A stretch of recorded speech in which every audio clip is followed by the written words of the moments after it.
Welcome to Inclusion Influencers, brought to you by the National Alliance for Accessible Golf. Our goal with these interviews is to highlight the people and organizations in the game of golf that are making a difference in the lives of individuals with disabilities.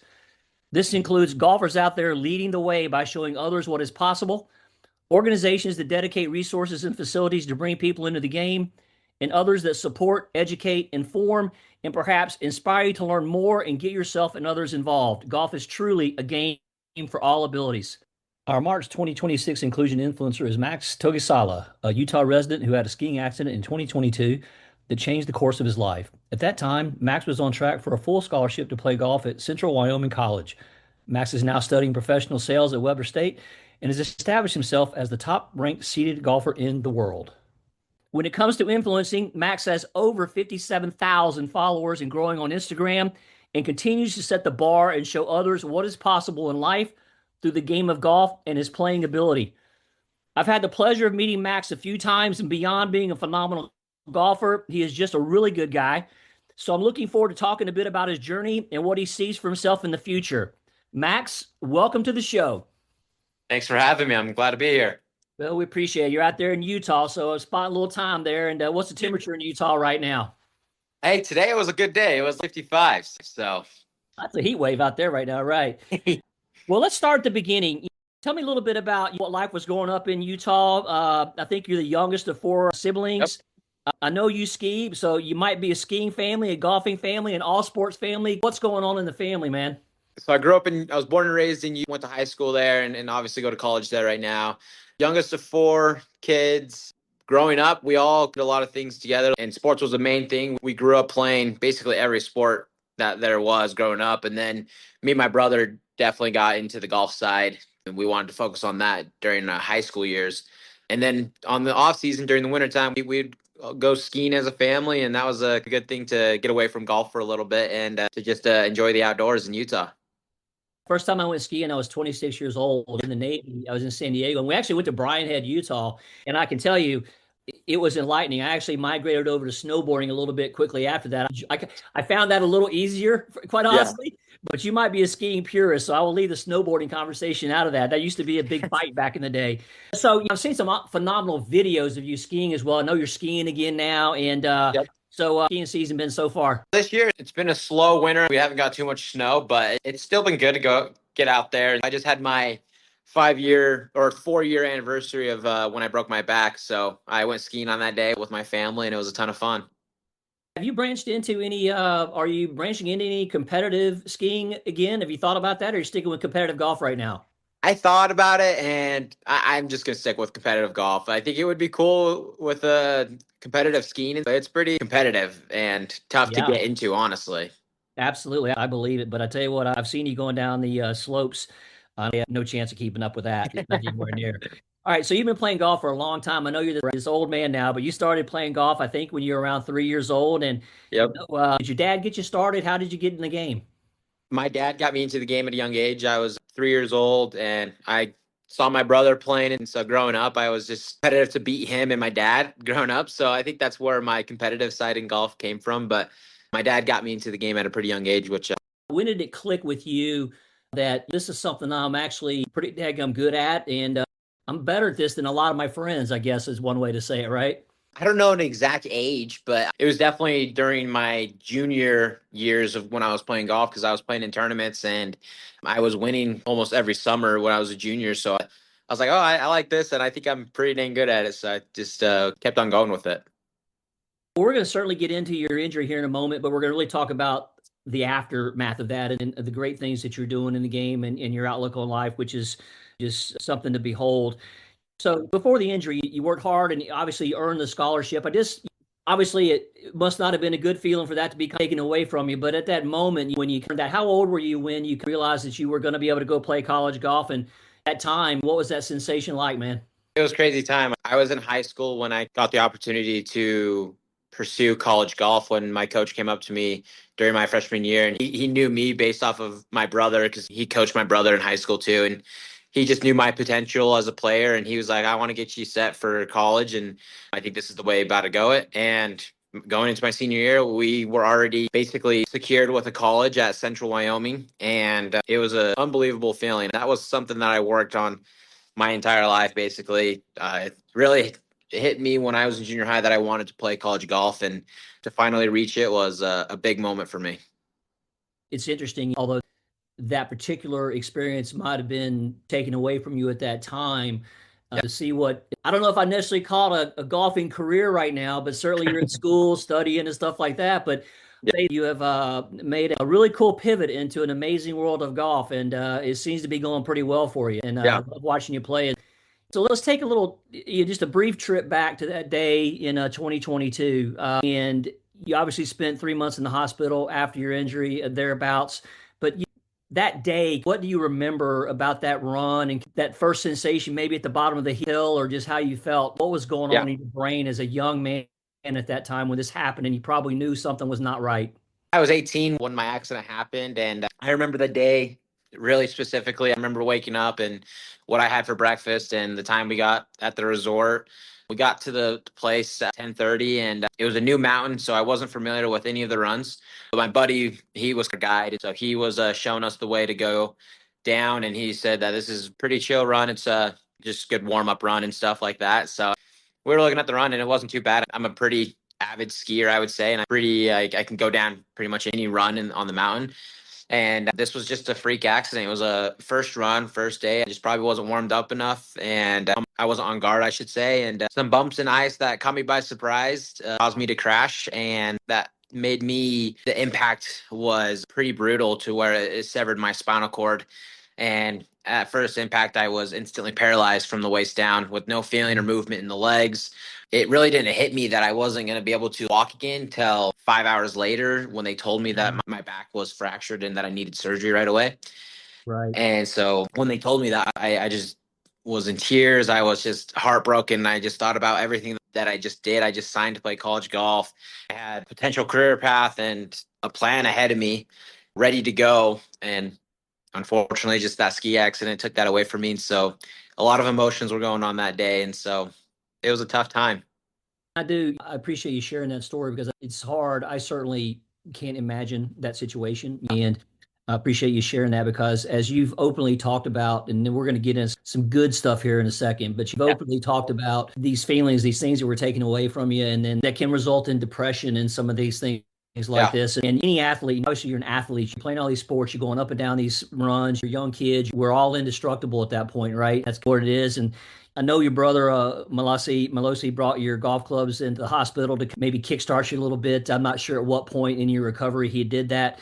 But beyond that, as you're in the hospital going through recovery, understanding what's fully in front of you, how did you work your way out of that space that obviously laid the foundation to get to where you are now and be such an outgoing and a positive guy?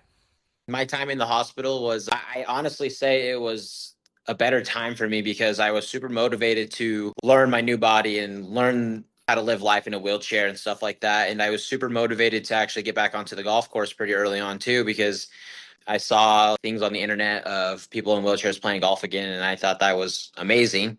And so I was looking forward to that day where I can get back onto the golf course. But during my time in the hospital, there was some also days where it was a struggle. I saw people in there that were doing their rehab and their disability was a lot worse than mine. And it gave me a perspective of things that I need to be grateful for. I got to be grateful that my mind is still there, that I can mentally still be there, and I can understand everything that's happened to me and why it's happened to me and stuff like that. And I got to look at the strength in my arms that I'm grateful to have. They're basically my new legs. So I have to rely on my arms to move around and stuff like that. And it was, I don't know, just a small bump in the road, but even though it was a pretty big bump in the road, but there is stuff to look forward to. And that's what I was doing during my time in the hospital. So I'd love to ask you this question, and whether it was when your brother brought those clubs in there, but at what point when you maybe took that first golf swing, even if it was a partial swing, where were you when you did that? What was the situation? Were you near your bed? Were you maybe up in a chair? What was going on when you took that first swing? And was it a really positive sensation for you? Or was like, I got to rethink how I'm going to be doing this. What was going through your brain when you swung that golf club for the first time again?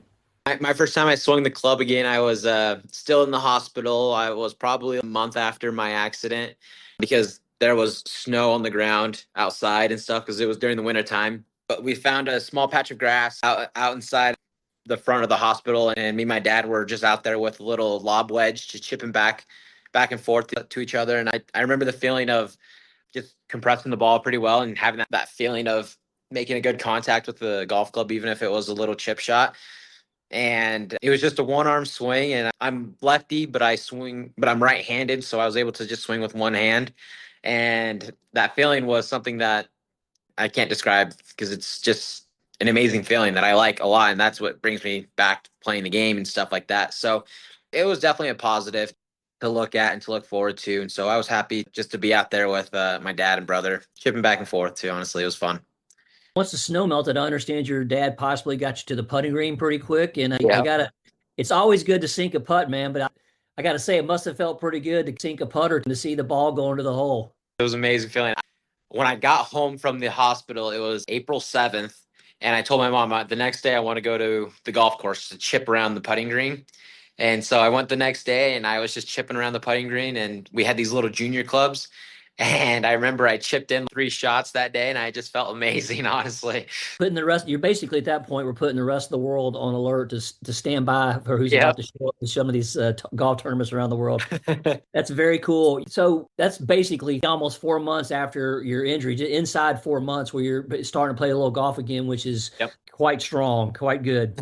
When How long did it take you, to get? Because I know you were probably jonesing to get back on the golf course too, as well. Because you could, as we know, I like practice sometimes, but I'd always rather be on the golf course playing, right? So, how long did it take you to take that first trip back out to the golf course? And you can describe a little of that. I'm not sure if you even had a Verticat yet or what you might have been using, but what was your first trip back to the golf course? So the first time I was back onto the course, I only played 3 holes, but it was at my home course where I grew up playing and where I grew up playing in high school and stuff like that. And I was actually just in my wheelchair. I had a drive, a little junior set. I had a driver, a 9 iron, and a little chipping sand wedge and a putter. So I had 4 clubs with me, and my dad was out there pushing me on the grass with my wheelchair. And this course is like family to me and stuff. So they allowed me to go onto the greens just for a sec to putt. Sure, sure. And so it was a good time. Me and my dad, it was in April. So it was only a few months after my ski accident. The first time I actually played 9 holes was probably in September. So 6 or 7 months after my accident. I found a para golfer that was by me and stuff like that. And so I was able to use that for a while. And I got my own para golfer in December. And then eventually I found Verticat before the first US Adaptive Open that I played in. And I was able to play with the Verticat. That's fantastic. Based on the way you currently play, which I've had the pleasure of seeing a few times, Mhm. obviously, great swing. You work on your game. You hit it a mile and you hit it straight, which is also a plus for any golfer. When you were transitioning from the way you played golf before being accident to after, were there some days where you struggled at all with the before the accident golfer and the after accident golfer, or did you get over that pretty quickly? Just for folks that have gone through this, I'm sure they know what I'm talking about, like you would. I'm just kind of curious about if that went on with you. How did you get over that hurdle of what was then and what is now, I guess would be a good way to say it. I did struggle with that a lot with thinking of my swing in the past and stuff and comparing myself, I should say. Yep. There was a saying that I go by a lot, and it's be comfortable with being uncomfortable. And I remember that quote from the day I started playing golf and to the day I still play golf. So I stick to that saying, and I try not to compare my old self and to my swing and stuff. And obviously I'm going to still have some moments where I think about it and stuff like that. But I also look at it like a good learning curve to get past it and to focus on the swing that I have now and to not focus on the stuff that I did before and stuff like that. And so that's been a big helpful for me is just feeling uncomfortable and being comfortable with it. So Those are great words. I love that, to be comfortable with being uncomfortable. And I would stipulate that for a golfer of any ability, and I'm even bad about this. I know how I can play when I'm playing my best, and when I yep. don't play my best, where's that person at? Which unfortunately, that guy's been missing in action for a little while, but I'm going to find him again. But I think in a weird kind of way, that's the hardest part about golf, and what makes it different, makes it the beauty of golf as well, is that reality, the golfer that day is the golfer that's there, and the Yep. course is there, and if that person's 3 counties away that should be in your body that particular day, you can't do anything about that. It is what it Yep. is. And I think it's probably a great way to look at life as well as golf with, hey, this is what it is today. Let's go get it. So I think that's really wise words for someone who is not nearly as much of a senior citizen as I am. All right, so let's move into some adaptive open conversations, which I've had the pleasure of being able to attend as a spectator. The USGA is very generous in letting us attend that, and they've been aligned with our association, or we've been aligned with them for many years. They support us for a long time. Awesome. And they're just great. And they put on a phenomenal event. Yes, So they do.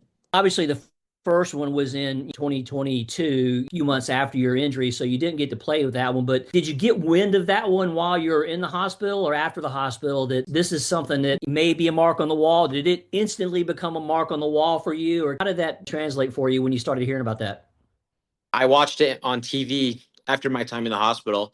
It was the summer after, and that was super motivating for me. I saw that there was wheelchair golfers, and I looked up what I needed to do that day, of what I needed to do to play in that tournament. And I needed a W4 GD pass, and so I instantly got that as fast as possible, and I started building my handicap up to be as best as I could. And I was basically set to go. I was super motivated. I wanted to play. I told my dad, I was like, I want to play in that next year. And sure enough, I attended the 2023 US Adaptive Open. Yep. And I'm doing some math here while you're talking. So the 23 US Adaptive Open was about 8.5 months or so after you just told me you got your first 9 holes in September of the previous year. So I'm a little curious about your preparation for that event, because when you showed up, you didn't just show up. You showed up and went, here I am. Let's go get some.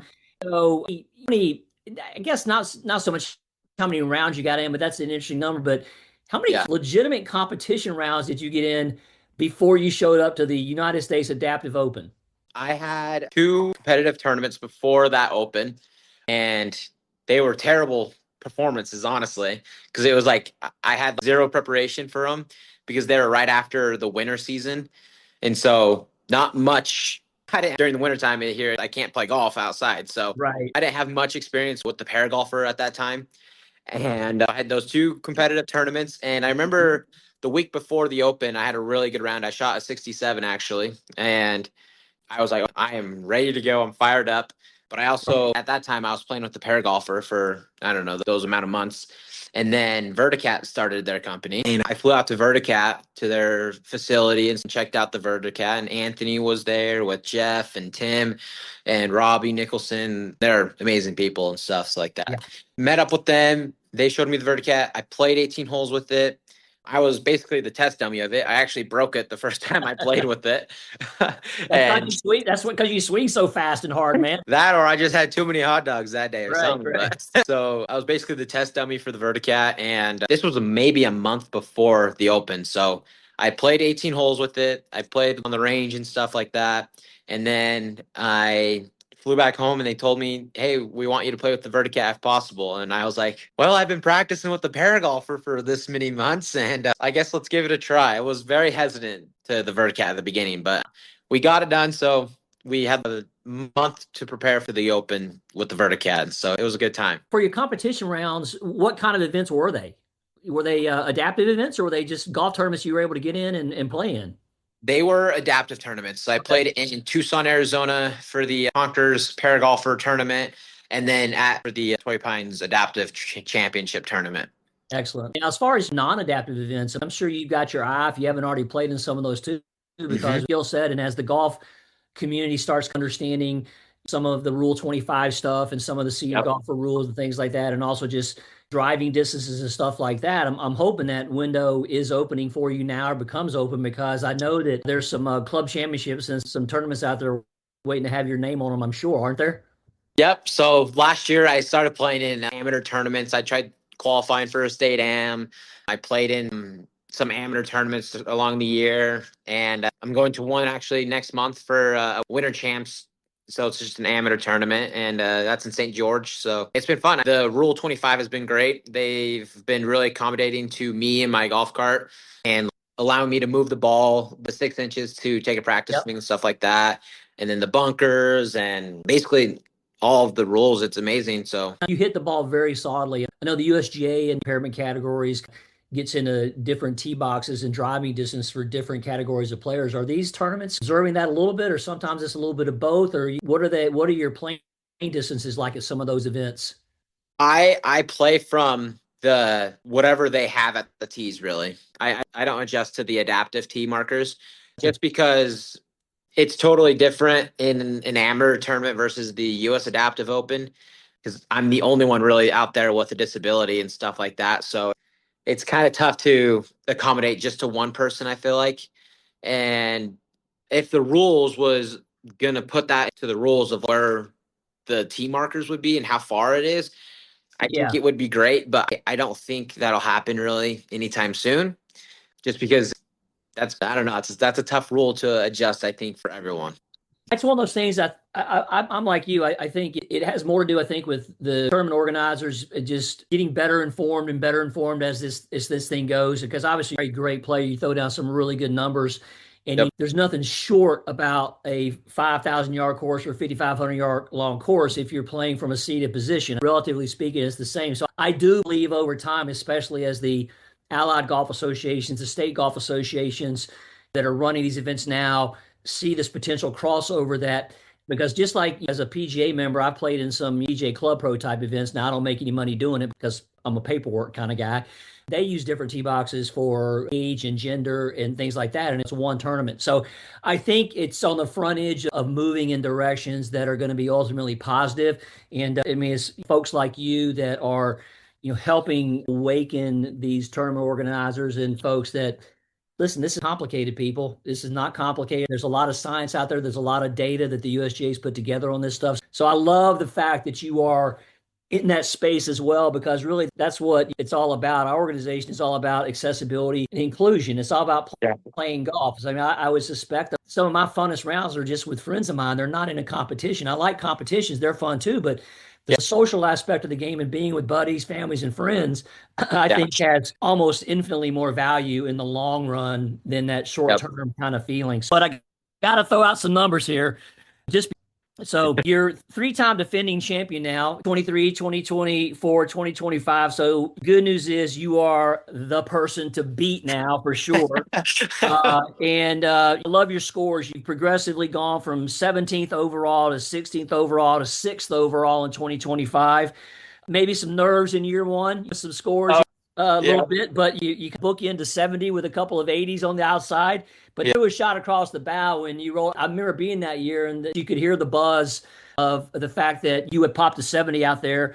Back with a pretty good performance in 2024. And then, of course, last year, even though Kip Popper was basically blistering the field with a 59 watch, threw down a 67. So congratulations to some phenomenal play. Thank you. Also, you've had a pretty good year here as late. You won I believe, the Arizona Adaptive Open in December 2025. And then earlier in the year, you won the inaugural Minnesota Adaptive Open with a 5 over for 36 holes. So great to see the game is in good shape. And I'm looking forward to watching you see what you can do with Woodmont again now that you've seen it a few times, because that course looks like it's right for Max to do some damage out there. And so when I see those numbers, and these are your goals, but I'm thinking out loud for you, man, it's got to be a goal on yours that it was 6th last year. I know impairment categories are great, and that's bragging rights, and I know you love that because that's what it is. But there's got to be that mark on the walls, that other category in it, which is that overall category, right? That's it. That's the one we're chasing. That's phenomenal. What's it going to take? Honestly, just everything I did last year. So a lot more preparation. My short game, it's there, but it's not at the top. But it's just going to be whoever makes the most whoever makes the least amount of putts that day. So it's going to be a fun experience. It's going to be a fun year. I'm really excited for it. And I feel like my preparation this year is going to be really good with the amount of tournaments I'm going to play in. I'm going to be playing in the G4D Open, hopefully, over in Europe.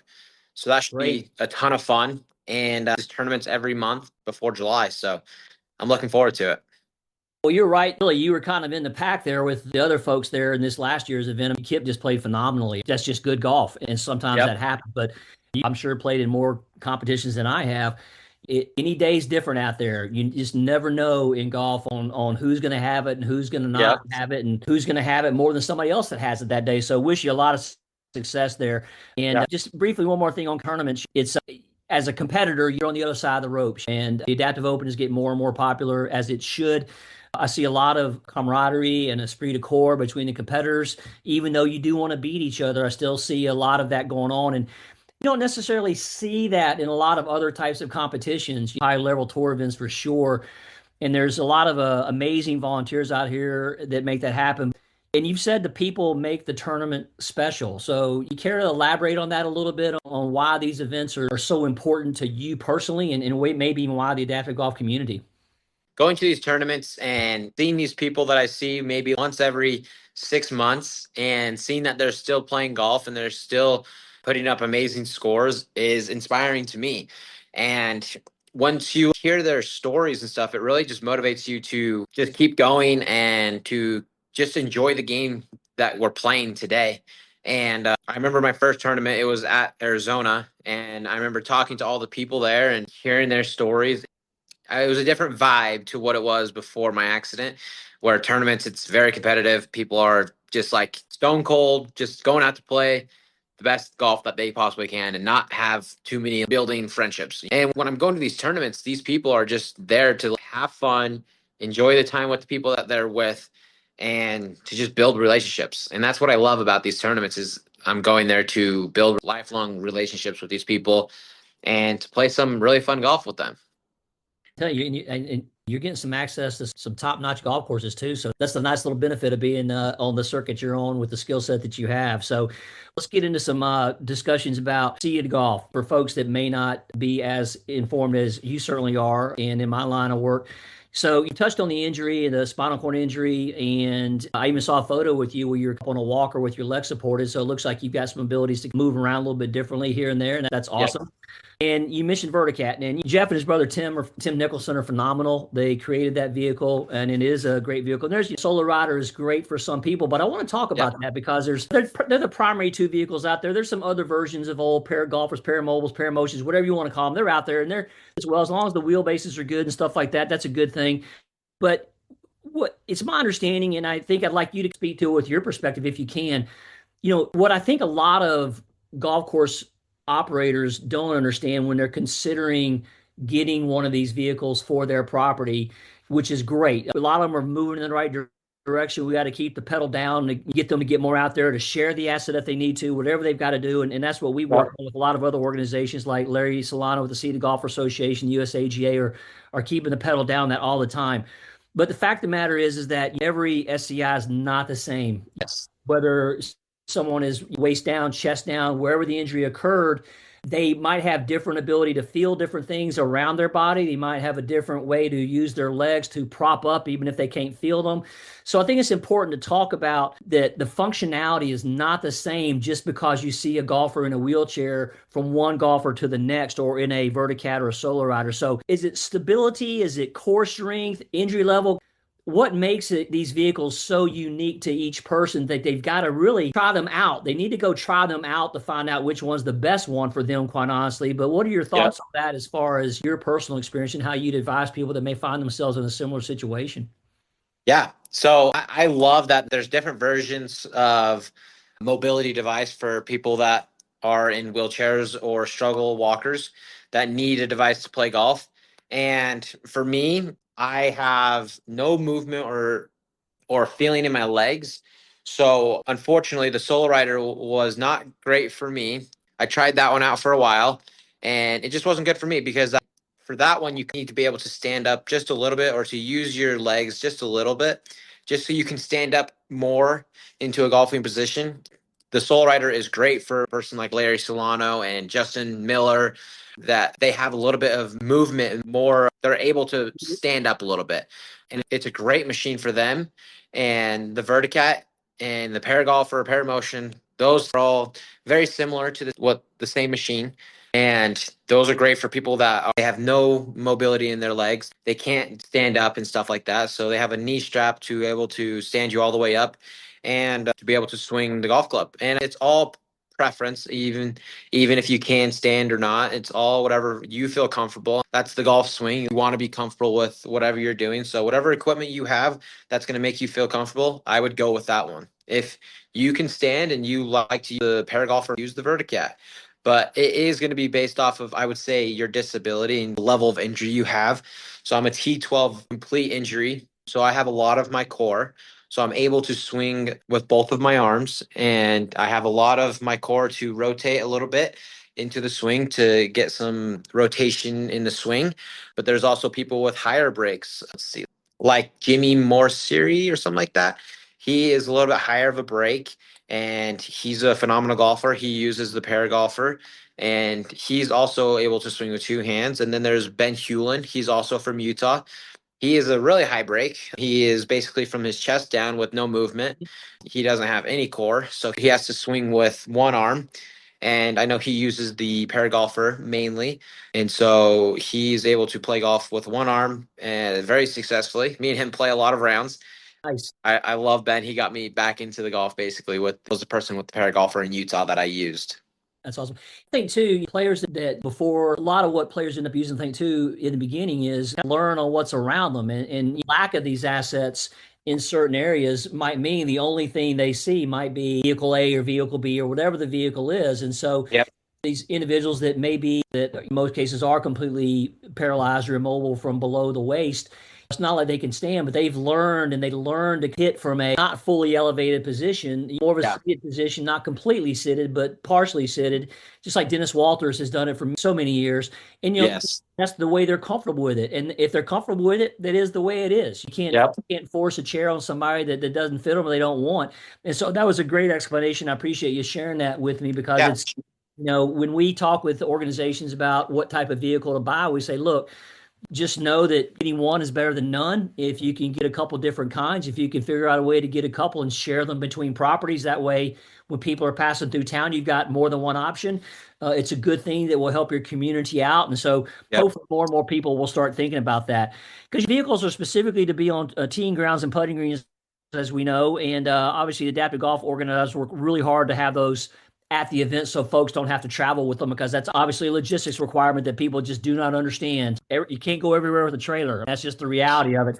Well, having more of that is good.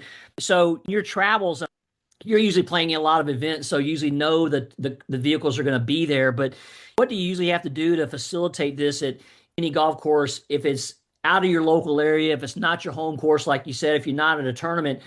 Do you find yourself calling ahead to do what they have, or how do you approach that as a golfer who has that requirement? If you're going to be somewhere and maybe you want to play golf as a course you've never played before, but you're going to be in there, you want to play, what do you go through to make sure that they do or don't have something, quite honestly? So fortunately, I am an ambassador with Verticat. So for tournaments, I am covered for almost every tournament that I play in with the Verticat. So very grateful for that. But if I want to go play a course that's out of state where I don't want to use a trailer and stuff, that I'm just traveling there and I want to play golf, that's where it gets really tricky. There's not many golf courses. I would say most golf courses do not have a mobility device, unfortunately, to allow people in wheelchairs to play golf. And so I'm trying to really hit that on my social media right now, is getting golf courses to see that there are people in wheelchairs that want to play golf that are around your area. And so right now I'm starting a series on my YouTube channel of go traveling around golf courses, and it's going to be like, how accessible is the golf course? And one of those things that I'm going to test is if they have a mobility device. And then also I'm going to bring my own golf cart to just show off the golf course and show how someone in a mobility device maneuvers around a golf course and everything around golf. Good luck with that. I'm going to be interested to pay attention to that, and hopefully share some of the stories that you're telling, because we do our best, and a lot of organizations do, to encourage as best as we can golf courses to figure out a way to invest in this. It is an investment. It is a big fun. I think. Yep. I do in my heart believe a lot of golf courses get it right. I know that for a fact. I think a lot of golf courses are trying to figure out how to get it right and how to do this. I think we all would agree that many of them can move faster in this area. Yeah. It would be a good thing. But I think nothing paints that picture better than a guy who's going, hey, I'm here to play. What's up? What's going on here? Check it out. So I love that. And I hope that works out well for you there, for sure. Obviously, you've played in a lot of these tournaments, and the USGA's done a lot of stuff with distance and things like that, different impairment categories, different distances and stuff like that. It's always a moving target. I think they're evaluating every year, and they're always looking at. So I think the USGA does a phenomenal job of listening to how each event went, adapting and things like that as far as distances. So What are your thoughts on that? Not just the USGA, but in adaptive golf tournaments in general. It seems like they're all getting a little wiser about how to get the courses set up correctly and how to make them play as equitably as possible across impairment categories. Because let's face it, there are situations that you could possibly get into in a seated golf car that would not be safe, but is not necessarily an unplayable situation for someone else. And I think they've done a good job of looking for those areas so it remains unplayable for everybody in some situations if it's that bad. Have you seen that? Are you comfortable with where that's going? Do you like the direction it's going? I really like the direction that it's going. It's really making the game fair for people with mobility devices. At the Open this year, I had a ball. It was my ball was on the green, but the hazard was basically all the way up to the green because there was water right there. And fortunately enough, because I'm lefty, my ball, I would have been in the water with my golf cart. And so I didn't know that they would allow this, but they allowed me to move the ball further out, but not no closer to the hole still, to where I was able to fit my golf cart in between the ball and the water. And that just really makes it fair because I wasn't even going to be able to take a stance for being on the green. And so I thought that was a really big thing that they did this year. And I'm excited for that to be potentially in the rule book. I think maybe we'll see. Also about tee markers and stuff where we're playing at. For me, it is a little, I would say a little iffy just because I hit it further than most seated golfers. I think there's maybe two or three of us that can hit it about over 200 yards. And we definitely play from a little shorter than I think what we should be. I think we should be around that 5,500 mark, just it to be a little bit more fair. But also, the average seated golfer only hits it maybe 190 yards, if that. So Right. I also got to consider that. But the USGA, with them doing the evaluating each year, is a great thing. What they're doing with the driver, 7-iron, and stuff like that, and pitching wedge. So Yeah. they're doing an amazing job, and choosing the venues has been great. When I first played at Pinehurst, they told me that this was the most accessible golf course in Pinehurst, and I thought, wow, they're really considering adaptive golf and people's with this disability and stuff like that, and especially with the mobility devices, which I love. And so Jay has done a great job with choosing the venues for the golf courses.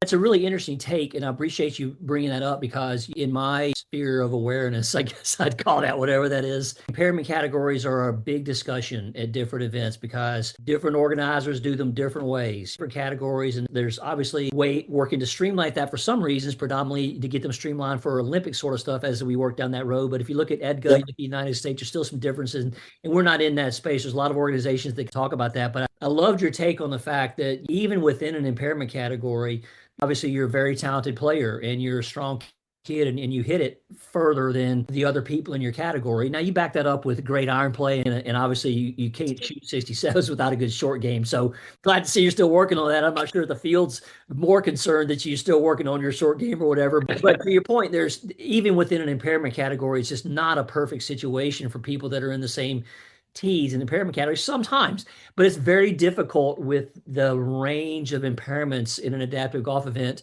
to make it perfect. But I think the fact that they keep looking at it and evaluating it and recognizing, hey, we just got to keep learning from this and seeing how Yep. it evolves is really good. So I think it's a really wise and astute take that you made there, Took. And so good for you on that one. All right, so we're getting to the end of our time here, which actually makes me sad because even though it's 7:30 here on the East Coast and it's not my bedtime yet, I'm not that old. I don't go to bed at 8 o'clock. I know you're a young guy. It's only 5:20 in Utah. You probably got some stuff to do out there that's more fun than talking to me. No, But, it's all good. I got a few rapid fire questions for you. But I did want to do a quick shout out to again I mentioned them earlier, but to Verticat. They don't sponsor this. They're good friends of ours, and we love what they have done in the last few years when they came on board because they are really making a difference. They're adding value to the fleet that's already out there of different kinds of cars. But Yep. I think the thing about Jeff and his brother Tim is they're really invested in the player in this thing. And they're sales Yeah. guys, they're successful manufacturers, but they're really invested in seeing people get back on the golf course for all Yes. just a great couple guys and a great product. So here's some rapid fire questions for you. And I actually added one that you're going to hear for the first time, but you should know it. So obviously we're talking about the winter. We're talking about Utah. So you're still in your early 20s there, I guess, right? Give or take 20, whatever. What are you now? 22? Goodness. I was 22 when I enlisted in the Navy. So there you go. That was a long time ago. I've almost been out as long as I was in, and I was in for a career. So there you go. So it Wow. snows in Utah. So there's a short golf season, Yeah. shorter than a lot of parts of the country. So do you have one now, or how old are you going to be when there's a golf simulator in your house? Oh man. As soon as I own my first house is probably when that simulator will be in there. Right now I live in an apartment and I have a little garage that I have a net that barely fits in Yep. and I hit it out of the garage. Well, I'm pretty sure there's a simulator company that's going to want to be looking out for you and helping you make that happen at some point. And once it's built, I'm going to expect an invitation to travel to let you whoop up on me on the golf Absolutely. course. All right. Who would be in your dream foursome? Ooh, my dream foursome would be Phil Mickelson, Bubba Watson, and Tiger Woods. That is quite the mix right there. I Yes, love sir. that. Is Bubba because he's a lefty? Bubba and Phil because they're both lefties. As well. I'm glad you threw Tiger in there because I thought for a second you were completely home teaming for Live. Now, I'm not in that Live PGA argument. I just want to see good golf. There we go. So, of all of your achievements so far as a young man in your life, what are you most proud of at this point in your life? I am most proud of maybe just overcoming my ski accident, not letting it stop me from doing the things that I love, and that's going to put a smile on my face. So, overcoming a traumatic injury for sure. A great answer, and it kind of ties into, I think, something that I read about that your dad maybe taught you about how we react or how to react to bad holes. And it seems to me like that lesson from your dad is still guiding you now, as well as your own motivation. Would that be a safe assessment? Yep, always. Well, listen, Max, it has been super cool talking to you this evening. I really appreciate it. Thank you. It's been a real pleasure, and I wish you the best in your 2026 golf competitions and certainly in school. Enjoy college, man. It's there to be enjoyed. Make some good grades. Do better than I did as far as grades go. You won't have to enlist in the Navy. Do that, right? But wherever the journey takes you, and I'm looking forward to catching you on the golf course. Certainly, if Yep. you ever get down here towards South Carolina, give me a shout out. I'm going to have to probably get at least probably 3 or 4 shots aside from you right now. But we'll go and have a round, and I'll definitely take you as a partner anytime, my man. Great talking with you. Yes. Thank you so much, Dave. I really appreciate it. It was a good time. All right, you have a great rest of the week, and we'll talk to you soon. Absolutely.